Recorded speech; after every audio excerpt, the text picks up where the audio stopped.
नमस्कार बच्चों, welcome to hard and deep physics with Hardeep sir. आपका जो 11th क्लास का चैप्टर नंबर 4 चल रहा है उसका आज हम तीसरा पार्ट करने वाले हैं और इससे पहले हम 2 पार्ट कंप्लीट कर चुके हैं। चौथा चैप्टर है समतल में गति। उसमें हमने पिछले लेक्चर में सदिश पढ़े थे सारे के सारे। आज हम पढ़ेंगे सदिशों का संयोजन।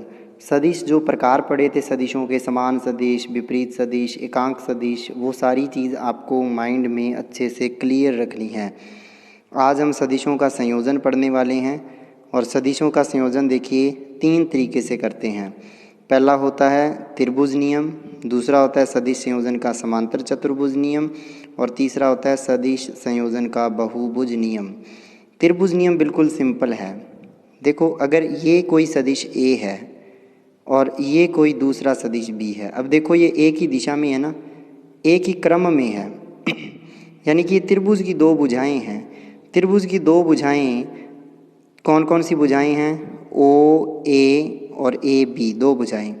ये दोनों भुजाएं अगर 2 सदिशों को व्यक्त करती हैं तो जो तीसरी भुजा है, अब देखो तीसरी उल्टी दिशा में आएगी। अगर इसी क्रम में चलते तो ऐसे आना था, लेकिन ऐसे नहीं आ रहे, ऐसे जा रहे हैं। इसका मतलब विपरीत क्रम में आ रहे हैं। विपरीत क्रम में उनका परिणामी बताएगी, यानी कि A प्लस B को बताएगी, A सदिश प्लस B सदिश, यानी कि OA प्लस AB बराबर OB होगा। जैसे यहाँ लिखा है, A और B को P और Q भी लिख सकते हो, तो वही लिखा हुआ है।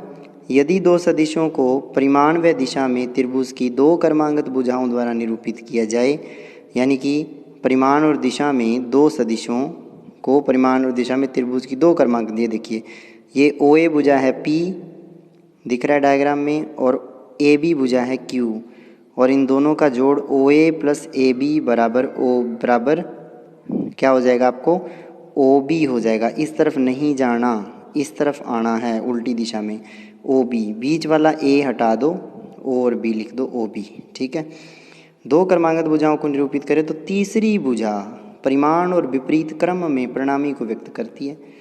ऑब्वियस से विपरीत क्रम है और परिमाण में परिणामी सदिश क्या होगा? P और Q का, RP प्लस Q, दोनों का जोड़ ही तो करना है, P प्लस Q।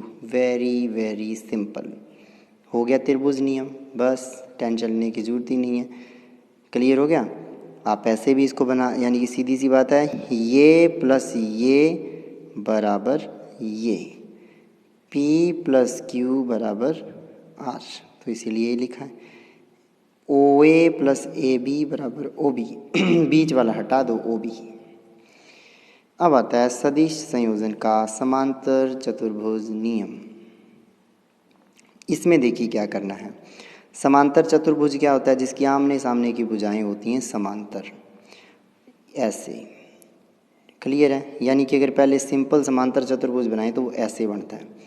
अब क्लियर है कि अगर 2 सदिश जैसे A से लेके जाओ B, उसके बाद C और D, A से B, B से C। अब देखो 2 सदिश हैं, 2 सदिशों के बीच का कोण क्या है? थीटा। एक सदिश है P और एक सदिश है Q, इनके बीच का कोण क्या है? थीटा। तो इन दोनों के P के बिल्कुल समांतर और P जितना ही लंबा एक और लाइन खींचो। इस लाइन को A कह दो, B कह दो, C और D। एक और लाइन खींचो तो ये भी P ही होगा, क्योंकि P जितना ही लंबा P के समांतर भी है, तो ये P ही तो है। और Q, ये अपने आप Q जितना लंबा रह जाएगा और Q के समांतर ये Q हो जाएगा, यानी कि ये P है तो ये P, ये Q है तो ये Q, ठीक है। अब क्या करो, यहाँ से C से इस पर लंब खींचो, इसको आगे बढ़ा के इस पर लंब खींचो CE, ठीक है। अब ये Q है, ये कोण थीटा है, तो ऑब्वियस है ये कोण भी थीटा है, एकांतर कोण वाले तरीके से। ये कोण भी थीटा, ये कोण भी थीटा, थीटा के सामने उधर लंब। अब ये Q है 90 के सामने कर्ण, तो ये हो जाएगा Q साइन थीटा, ये हो जाएगा Q कॉस थीटा। देखिए समांतर चतुर्भुज नियम सिंपल है कि परिणामी ये P है, ये Q है, ये भी P हो गया, ये भी Q हो गया, बन गया समांतर चतुर्भुज। और जो बीच में जो लाइन है ये R है। ये अब खुद देखो त्रिभुज नियम से P प्लस Q बराबर ये हो जाएगा, इधर से भी देख लो Q प्लस P बराबर ये हो जाएगा। तो यहाँ से त्रिभुज नियम से भी ये प्रूफ हो रहा है कि ये AB प्लस BC बराबर AC, ठीक है, तो परिणामी हो गई ये, तो परिणामी विकिरण होगा, वही लिखा है। यदि दो सदिशों को परिमाण में दिशा में समांतर चतुर्भुज की दो आसन भुजाओं द्वारा व्यक्त किया जाए तो समांतर चतुर्भुज का विकर्ण परिणामी सदिश को व्यक्त करता है। क्लियर होगी ना बात। तो ये विकर्ण परिणामी सदिश है क्योंकि ये प्लस ये बराबर ये, या कह दो ये प्लस ये बराबर ये, एक ही बात है। क्यू प्लस पी बराबर पी प्लस क्यू होता है, पता है आपको, ठीक है। तो इसका जो विकर्ण है वो इसको व्यक्त करेगा। वही चीज़ मैंने पहले लिखी है, ए डी समांतर है बी सी के, इसलिए ए डी और बी सी दोनों क्यू क्यू हैं। ए बी समांतर है डी सी के, इसलिए ए बी और डी सी दोनों पी हैं, कोई दिक्कत नहीं है।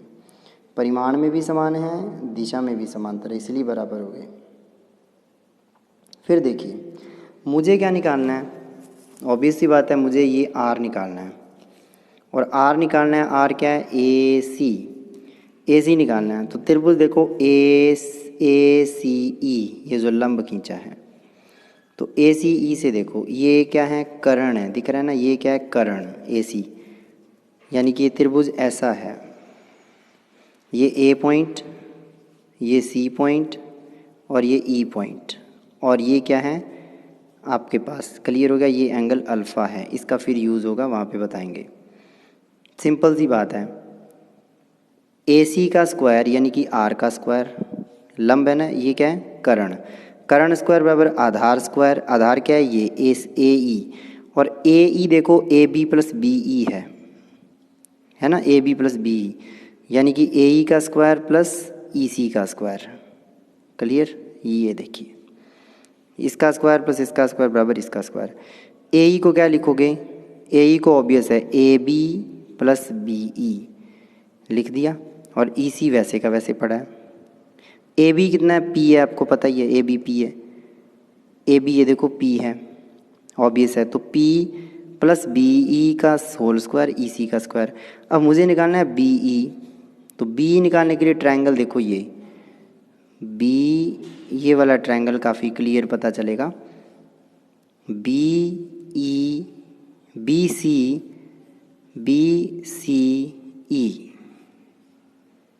ये कोण 90 डिग्री ई के पास जो है, ये आपको पता है कि क्यू है आपके पास 90 के सामने, ये थीटा के सामने क्या है, लंब, तो यहाँ क्या हो जाएगा, ये क्यू साइन थीटा, क्योंकि साइन थीटा होता है लंब बटे कर्ण, यानी कि ये बटे ये, और जब आप बी निकालोगे तो ये क्या हो जाएगा, क्यू कॉस थीटा हो जाएगा, क्योंकि आधार है। साइन थीटा है ई सी बटे बी सी, बिल्कुल सही है। और कॉस थीटा क्या है, बी ई बटे बी सी, तो बी हो गया क्यू कॉस थीटा और ये हो गया क्यू साइन थीटा। तो पुट कर दी दोनों की वैल्यू, इसको लिख दिया ई सी को क्यू साइन थीटा, तो Q square sine square theta, इसको लिख दिया पी को क्यू कॉस थीटा। अब स्क्वायर खोल दी, तो स्क्वायर खोलोगे तो क्या आएगा, पी इसका square P square plus Q square cos square theta plus 2 P Q cos theta, A plus B का स्क्वायर, और Q square sine square theta पता पड़ा है। अब देखो Q square cos square theta और Q square sine square theta में से क्यू स्क्वायर कॉमन ले लो, बचेगा क्या, sine square plus cos square 1 होता है, तो अकेला क्यू स्क्वायर बचेगा। पी स्क्वायर तो पड़ा है, क्यू स्क्वायर कॉस स्क्वायर और क्यू स्क्वायर साइन स्क्वायर में से क्यू स्क्वायर कॉमन ले लिया, बचा cos square theta plus sine square theta 1 और 2 P Q cos theta as it is पड़ा है। तो आर क्या आ गया, इसका अंडर रूट करके आंसर आ गया।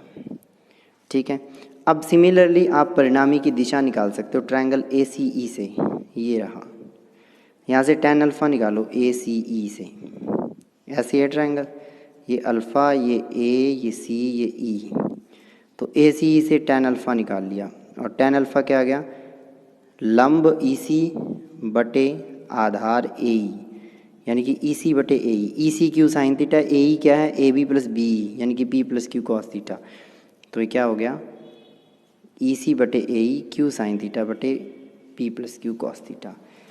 क्या निकाला, परिणामी का परिणाम निकाला, फॉर्मूला इसको रट लो घोट लो इस फॉर्मूले को, ठीक है ना, बहुत बहुत ज़्यादा इम्पोर्टेंट फॉर्मूला है। परिणामी का परिणाम निकाल लिया और परिणामी का पी से बनाया गया कोण निकाल लिया। अब देखो केस स्टडी करते हैं, अगर थीटा 0 हो, थीटा 0 होने का मतलब पी और क्यू समांतर हैं, और पी और क्यू समांतर हैं अगर तो कॉस 0 1 हो जाएगा। तो P square plus Q square plus 2 PQ cos theta में कॉस 0 1, कॉस 0 1 तो अंडर रूट में स्क्वायर पी प्लस क्यू का होल स्क्वायर बन जाएगा नहीं, तो आर बराबर पी प्लस क्यू। और दिशा निकालोगे tan अल्फ़ा बराबर क्यू साइन थीटा बटे P plus Q cos theta. Theta को रख दो कितना 0, कॉस 0 1 साइन 0 0 ही हो गया, तो ऊपर 0 तो आंसर 0 आ गया। tan अल्फ़ा 0 किस पे होता है 0 डिग्री पे। ये बहुत इंपॉर्टेंट फॉर्मूला है, याद रखना है दोनों ही। अब अगर दोनों लंबवत हों तो कॉस 90 हो जाएगा, इस तरीके से लंबवत है। ऑब्वियस ही बात है अगर दोनों लंबवत है पी और क्यू तो ये क्या बचेगा आर, यही बचेगा आर। और आर क्या होगा under root P square plus Q square. यहाँ से प्रूव भी हो जाए cos 90 0 under root P square plus Q square. यहाँ देखिए tan अल्फ़ा आ गया क्यू साइन थीटा बटे P plus Q cos theta, theta 90 रख दिया, क्यू साइन 90 बटे पी प्लस क्यू कॉस 90, तो क्या आ गया साइन 90 1 कॉस 90 0, तो क्यू बटे पी अल्फ़ा आ गया tan उधर जाता है इन्वर्स आ जाता है tan इन्वर्स क्यू बटे पी। आगे देखिए थीटा अगर हो 180 डिग्री तो पी और क्यू प्रति समांतर होते हैं। कॉस 180 होता है माइनस का 1, ठीक है ना। तो 2 PQ कॉस थीटा में 2 PQ के आगे माइनस आ गया और ये बन गया P माइनस क्यू का होल स्क्वायर। अंडर रूट हटाया कट गया अंडर रूट, इससे बचा P माइनस क्यू। अब tan अल्फ़ा निकालोगे साइन 180 0 होता है वैसे ही, तो Q साइन थीटा बटे P plus Q cos theta में साइन 180 0 ख़त्म 0। अब tan अल्फ़ा 0 0 पे भी होता है पाई पे भी, तो 0 या पाई होगा। और ध्यान रखना R की दिशा वो होगी P और Q में से जो ज़्यादा होगा, क्योंकि अगर P छोटा है और इस तरफ Q बड़ा है, यानी कि यहाँ से शुरू होते हैं ये यहाँ से। अब देखो P तो इतना सा है, Q इतना बड़ा है, तो परिणामी सदिश इस तरफ बचेगा Q माइनस P, ठीक है ना। अगर P बड़ा होता तो P इस तरफ ज़्यादा, जिस जो बल ज़्यादा है वो बल खींच के ले जाएगा, बस जो सदिश ज़्यादा है उस तरफ। अब आता है सदिश संयोजन का बहुभुज नियम। और बहुभुज नियम में ध्यान रखना है सीधी सी बात है, सीधी दिशा में जहाँ तक जाते जाओ, सीधी दिशा में जा रहे हैं पी क्यू आर एस, यहाँ उल्टा तीर आ गया वो बस बराबर कर दो उसके, बस। यानी कि ये प्लस ये प्लस ये प्लस ये प्लस ये बराबर ये, जहाँ तीर उल्टा आ गया वो लिख दो। तो वही लिखा हुआ है यहाँ पर यदि दो या दो से अधिक सदिशों को परिमाण व दिशा में एक बहुभुज की भुजाओं द्वारा एक ही क्रम में निरूपित किया जाता है। बहुभुज की भुजाओं द्वारा एक ही क्रम में निरूपित कर रहे हैं देखो, तो ये विपरीत दिशा में बंद करने वाली भुजा इसको बंद करेगी, ये परिणामी को व्यक्त करेगी बस। और जैसे पी क्यू आर एस है बहुभुज की भुजाओं के अनुदिशाएं, टी विपरीत क्रम में इसको जोड़ कर दिया। क्लियर। इसको प्रूफ कर सकते हो, बड़ा सिंपल है, प्रूफ करना बड़ा सिंपल है। इसको देखो इसी डायग्राम से प्रूफ करके देखो। कोई आपको पूछे ये क्या होगा, आप त्रिभुज नियम से बताओगे सर P प्लस क्यू होगा, ये P है ये Q है तो ये P प्लस क्यू होगा, ठीक है। ये P प्लस क्यू। अब मैंने एक और ड्रॉ कर दिया R, तो इसको इससे मिला दो क्या होगा, तो आप कहोगे sir P plus Q plus R हो जाएगा। ये S और बना दिया तो ये क्या होगा सर ये प्लस ये, यानी कि P plus Q plus R plus S, यही तो T है। ये होगा P प्लस क्यू, ये होगा P plus Q plus R, ये होगा P plus Q plus R plus S। यही यहाँ पे पूरा लिखा हुआ है। क्लियर। ये आज का लेक्चर था जिसमें हमने नियम जो हैं वो संयोजन के तीनों पढ़ लिए हैं, बहुत इंपॉर्टेंट हैं। इसके न्यूमेरिकल बहुत आते हैं और कल हम इस पे न्यूमेरिकल का ही स्टडी करेंगे। बहुत बहुत थैंक्स आपका।